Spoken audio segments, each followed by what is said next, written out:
জয় জগন্নাথ, রাধে রাধে, গোবিন্দ, হরে কৃষ্ণ। আজকে আমার মেয়ের জন্মদিন। আজকের দিনে আমার অনেক নিয়মকানুন থাকে। সকালে ঘুম থেকে উঠে কাজকর্ম সেরে মন্দিরে পূজা দিই, খুব নিষ্ঠাভাবে উপাস থেকে ঘিয়ের প্রদীপ জ্বালিয়ে ওর মঙ্গল কামনা করি, দীর্ঘায়ু কামনা করি।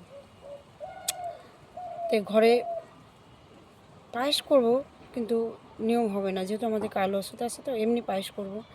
আর আমাদের বাঙালিদের মেন জন্মদিনে আসল তো পায়েসটাই করতে হয় না।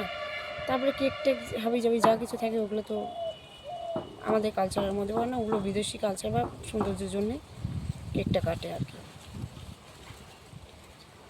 তো আজকে মেয়ে সকালে ঘুম থেকে উঠে আমার উপর খুব রাগ দেখালো, যেহেতু কালকে রাত 12টার সময় আমি উইশ করতে পারিনি। আর আমি দেখেছি যে কাজের দিন কি করে যেন আমি হঠাৎ করে ঘুমিয়ে পড়ে যায়, এটা অনেক সময় আমার হয়ে যায়। কালকে রাত্রিবেলা মোবাইল ঠাকুর প্রণাম করি, একটু মোবাইল দেখতে দেখতে কখন ঘুমিয়ে পড়েছি নিজেও জানি না। তো সকালে উঠে মেয়ে খুব রাগ দেখালো যে তুমি কেন উইশ করলে না রাত্রে। তাই আমি বললাম, অনেক সরি চাইলাম। তারপরে বললাম যে হচ্ছে তা কী হয়েছে, কালকে করিনি, আজকে তো তুই এখনও জন্ম নিস নি, তা কত পরে হয়েছিস। ও সেটাও আর মানছে না, কেন আমি রাত্রে করলাম না। তো দাঁড়াও দেখাচ্ছি কীভাবে রেগে আছে আমার উপরে।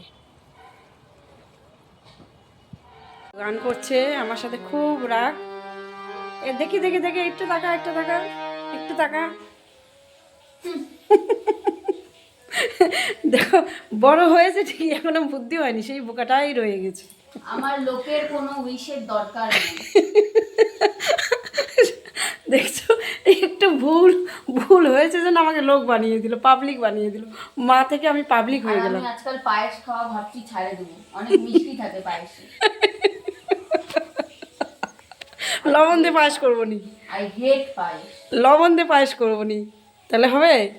তুমি আমার চোখের সামনে থেকে চলে যাও।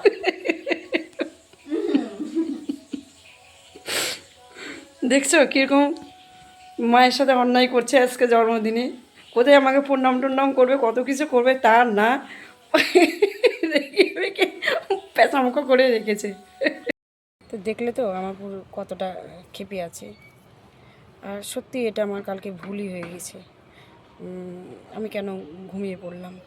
আর ও যদি কোনো বিষয়ে কষ্ট পায় সেটা আমারও খুব খারাপ লাগে, কারণ ও তো আমার খুব আদরের আর খুব কষ্টের সন্তান।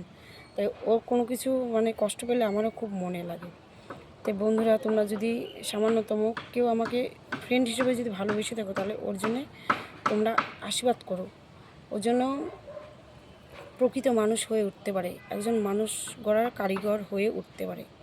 দেখো, মানুষ তো এই পৃথিবীতে সবাই, কিন্তু সত্যি কি প্রকৃত অর্থে মানুষ হতে সবাই পারে না। কিন্তু অনেকে দেখবে যে অনেক পয়সা আছে, কিন্তু মানুষকে মূল্যায়ন করতে জানে না। অনেকে ভালো পোস্টে চাকরি করে, কিন্তু ঠিকভাবে সবাই সবার সাথে ভালো সম্মান করতে জানে না। তাই আমি চাইছি যে সবার আগে যেন ভালো মানুষ হয়ে উঠতে পারে, মানুষ গড়ার কারিগর হয়ে উঠতে পারে, মানুষকে যেন মূল্যায়ন করতে পারে। আর এটা তো কথাই আছে, সবার উপরে মানুষ সত্য, তাহার উপরে কিছু নাই, তাই না?